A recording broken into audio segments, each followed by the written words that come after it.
2 बजे का समय था।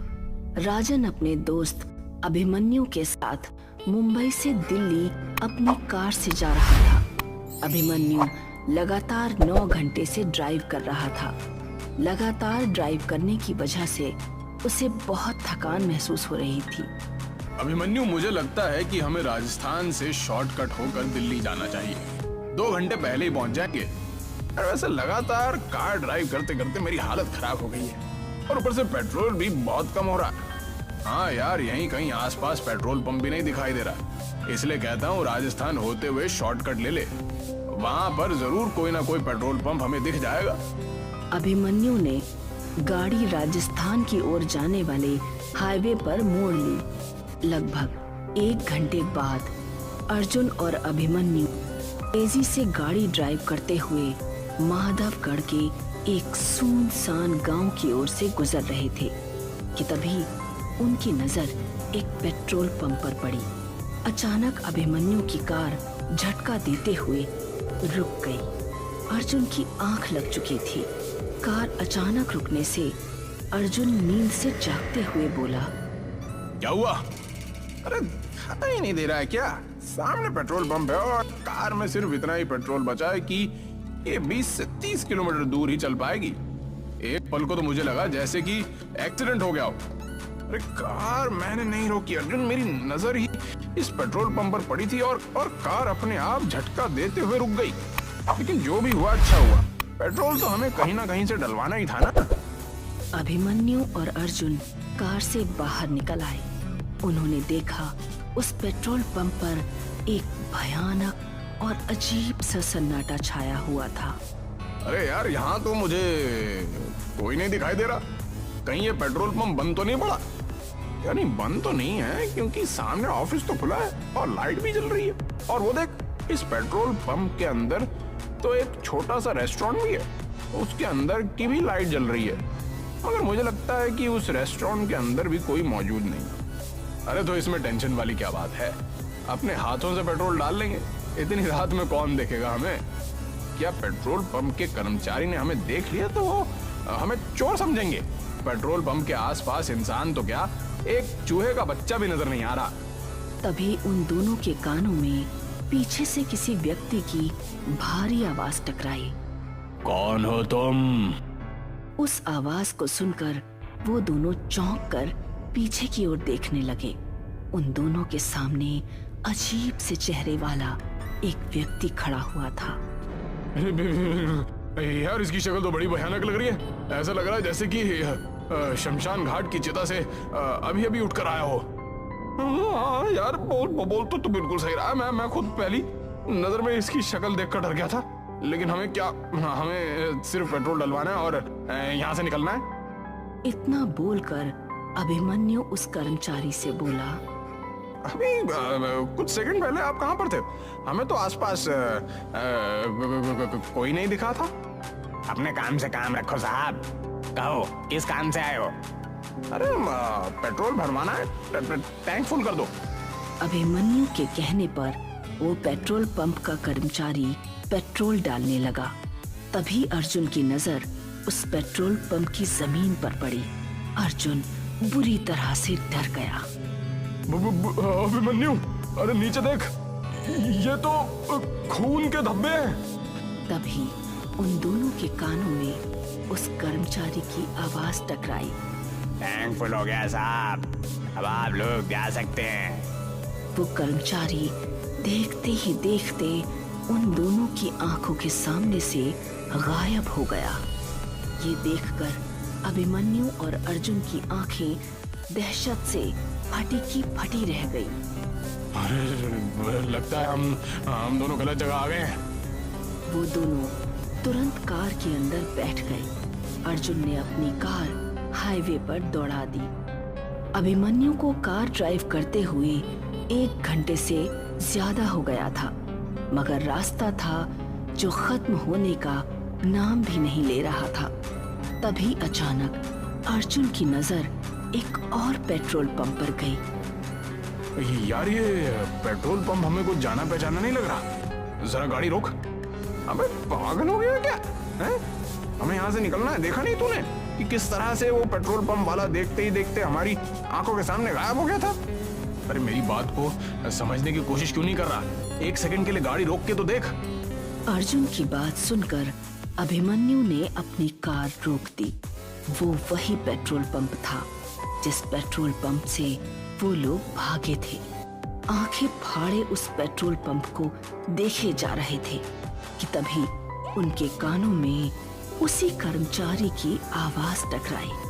अरे तुम मुझे पेट्रोल के पैसे नहीं देकर गए थे साहब। उन दोनों ने जैसे ही खिड़की के सामने देखा तो वही कर्मचारी अपनी भयानक शक्ल लिए हुए उन दोनों को देख रहा था। कुछ ही पलों में अर्जुन और अभिमन्यु की चीख सन्नाटे को चीर गई। इस घटना के 3 महीने बाद शाम के 5 बजे एक कार तेजी से माधवगढ़ के हाईवे पर दौड़ रही थी। कार के अंदर 3 लोग सवार थे, करण, नंदिनी और विजय। वो तीनों पुलिस वाले थे जो 3 महीने पहले लापता हुए अर्जुन और अभिमन्यु की जांच कर रहे थे। कार विजय ड्राइव कर रहा था और विजय को ड्राइव करते हुए काफी देर हो गई थी। यार, पीछे हम पिछले 6 घंटे से इस हाईवे पर अपनी कार को दौड़ा रहे, मगर यहाँ तो सन्नाटे और वीराने के अलावा कुछ भी नहीं है। अरे मेरी भी कुछ समझ नहीं आ रही है, आखिर ये अर्जुन और अभिमन्यु रात के इस वक्त इस सुनसान इलाके में कर क्या रही थी? उनके मोबाइल की आखिरी लोकेशन इसी जगह के आसपास की है यार। नंदिनी, जो कि कार के पीछे वाली सीट पर नींद की झपकी ले रही थी, अचानक से बोली, पता नहीं वो लोग जिंदा हैं भी या नहीं।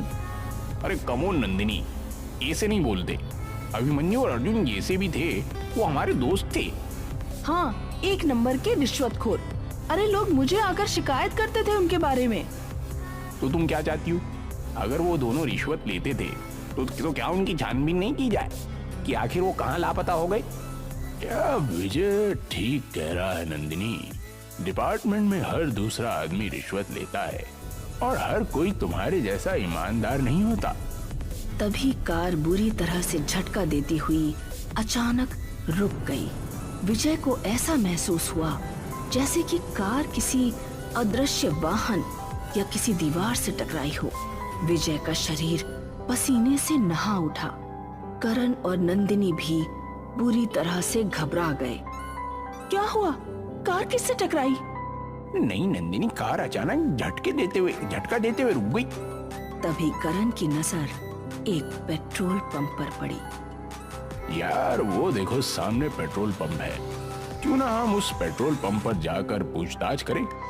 करण सही कह रहा है विजय। कार पेट्रोल पंप के ठीक सामने रुकी थी। विजय, करण और नंदिनी कार से उतर गए और उस पेट्रोल पंप के अंदर चले गए। पेट्रोल पंप पर कुछ लोग मौजूद थे। वो तीनों पेट्रोल पंप के अंदर बने हुए एक रेस्टोरेंट के अंदर घुस गए। रेस्टोरेंट के अंदर कुर्सियां मौजूद ना होकर चारपाइयां मौजूद थीं, जहां पर कुछ गांव के लोग बैठे हुए भोजन कर रहे थे कि तभी विजय नंदिनी से बोला, मैं अभी आता हूँ। मैं भी तेरे साथ चलता हूँ यार, थोड़ा हाथ मुंह भी धो लूंगा। नंदिनी वहां पर अकेली थी और वहां मौजूद लोगों को देख रही थी। नंदिनी एक पुलिस वाली थी। तभी नंदिनी के सामने एक अजीब सा दिखने वाला व्यक्ति आकर खड़ा हो गया। खाने में क्या लेंगी आप? फिलहाल तो मुझे 1 कप चाय की जरूरत है। 1 कप चाय ले आओ। कुछ देर बाद वो लड़का नंदिनी को चाय देकर चला गया। उसने देखा कि कप के अंदर किसी इंसान की कटी हुई उंगली थी। नंदिनी चीखती हुई उस रेस्टोरेंट से निकलकर भागने लगी। अरे क्या हुआ नंदिनी, तुम इतनी घबराई हुई क्यों हो? और ये तुम्हारे माथे पे पसीना के साथ? ये पेट्रोल पंप अजीब सा है करण। इतना कहकर नंदिनी एक ही सांस में सारी घटना उन दोनों को बताने लगी। नंदिनी की बात सुनकर वो दोनों नंदिनी को बहुत गौर से देखने लगे। अरे लगता है तुम्हारे ऊपर थकान हावी हो गई है। करण और विजय ने जब अंदर जाकर देखा, तभी रेस्टोरेंट के अंदर मौजूद लोग एक साथ भयानक हो गए। देखते क्या हो, अपनी जान बचाकर भागो यहाँ से। करण और नंदिनी फुर्ती से वहां से निकल गए, मगर विजय नहीं निकल सका। विजय की दर्दनाक चीख सन्नाटे को चीर गई। हमें जल्दी से अपनी कार में बैठना होगा। अरे कार में कैसे बैठेंगे नंदिनी? कार कहीं आसपास नजर ही नहीं आ रही है। क्या मतलब नजर नहीं आ रही है? यही तो खड़ी थी, कहाँ गई?